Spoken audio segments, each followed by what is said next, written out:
Hello everybody, I am Jackie and you are listening to Jackie Teaches English.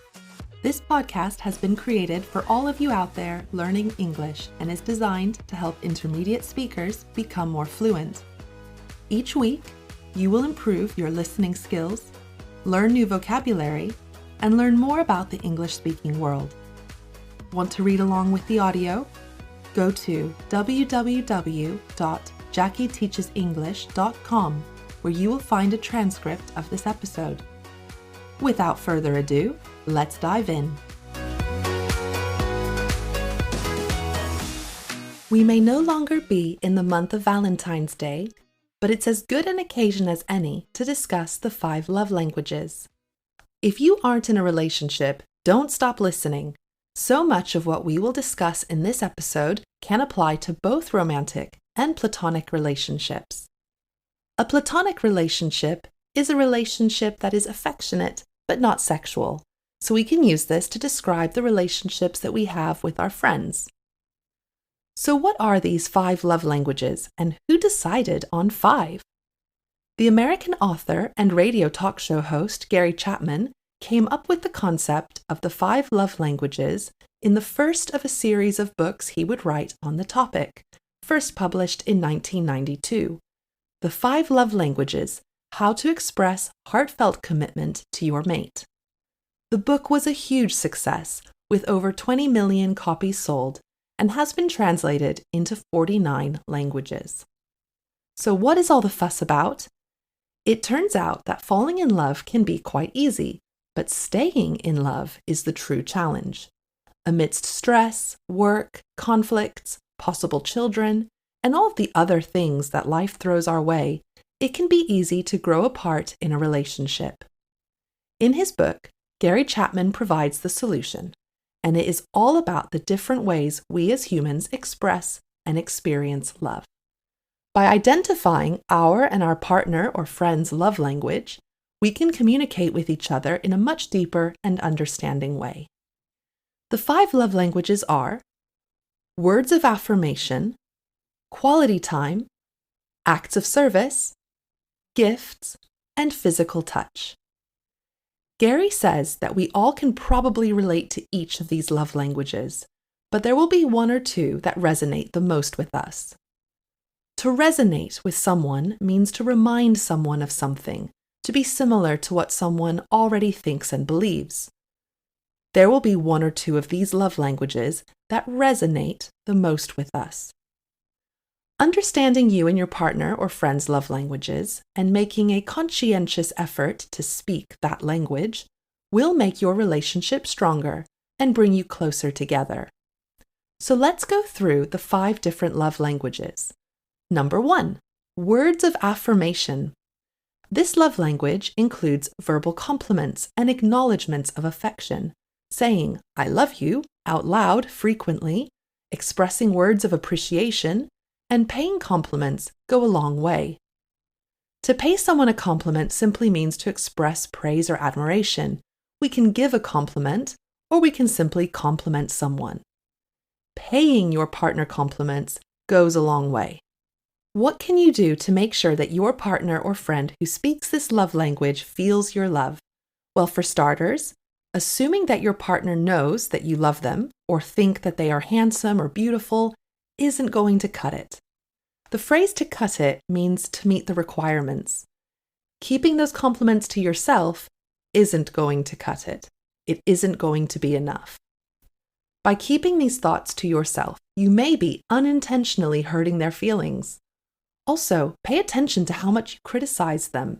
While some people might brush off criticism easily, those that prioritize words of affirmation will take it much more to heart, because they put a lot of importance in words.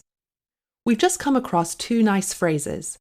To brush off something in this case means to not take something seriously, to not listen to it. Some people brush off criticism and don't take offense. To take something to heart is quite the opposite. If you take something to heart, it means that you take criticism very personally and can be affected or upset by it. Those that prioritize words of affirmation will take criticism much more to heart and will be hurt. Let's move on to the second one, quality time. People who value quality time feel loved when their partner actively wants to spend time with them and is always up for hanging out together. To be up for something means to be willing, to be ready to take part. We want friends who are always up for hanging out with us. The key word in quality time here, of course, is quality. This involves time away from others, meaningful conversations, and making memories. So how do we make sure our partner who loves quality time knows we care? Make sure that when you are speaking with your partner, you have your phone out of sight, out of mind. If something is out of sight, out of mind, it means that we forget about things that are no longer visible. We need all possible distractions, like our phones, to be out of sight, out of mind when we are with our friends and loved ones. If they feel that they don't have your undivided attention, they may feel unappreciated. So, turn the TV off, put the phones away, and dedicate some serious time to them to show you care. Number 3, acts of service. People who speak this love language really appreciate it when their partner goes out of the way to make their life easier. To go out of the way for someone means to inconvenience yourself, to do something that you wouldn't ordinarily do, or something that requires extra effort on your part. It's important to go out of our way to show our partner that we care. You'll know if your partner speaks this language if they are often doing things for you and others, taking on more than their fair share of the household chores if you've had a long day, bringing you a hot drink just to be nice, or going over to a friend's house to help with a DIY project. DIY is an acronym standing for Do It Yourself, essentially any renovation or repair project around the house, from painting walls to repairing a sink. People who speak the acts of service language will help out with DIY projects, for example, because it's something they can do to make a friend's life easier. What should you do if you suspect your partner is an acts of service guy or gal? Remember the motto, actions speak louder than words. Make sure that you recognize their acts of service and that you pay it back by looking for ways that you can help them out too. Don't assume that they simply like doing more chores around the house. They may very well be doing that to show their love, and you don't want them to feel taken for granted. To take something or someone for granted means to fail to properly appreciate someone or something. We don't want our loved ones to feel that they are taken for granted. We want them to feel valued and respected. So look for opportunities where you could make a difference in their life, and you will see how much they appreciate it.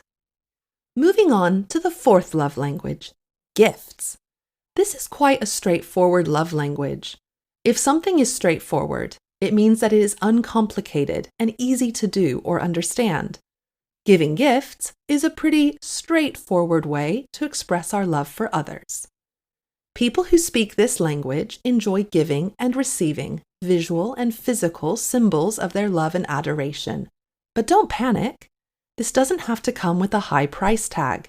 In fact, it is more often not about the value at all, but rather the thought that went into it. You'll know your partner or friend speaks this love language if they are excellent at choosing presents. They really listen to others and spend a lot of time carefully considering a gift that adds value to someone else's life and also represents their relationship. So what to do if you know your partner is a great gift giver and you want to speak their language? This can be a hard one to crack, as this doesn't come naturally to everyone. To crack something means to solve it or to accomplish it. This stems from cracking nuts. Some nuts that have a hard shell are difficult to crack. Choosing the perfect gift for someone can be a hard thing to crack. But remember, it's the thought that counts.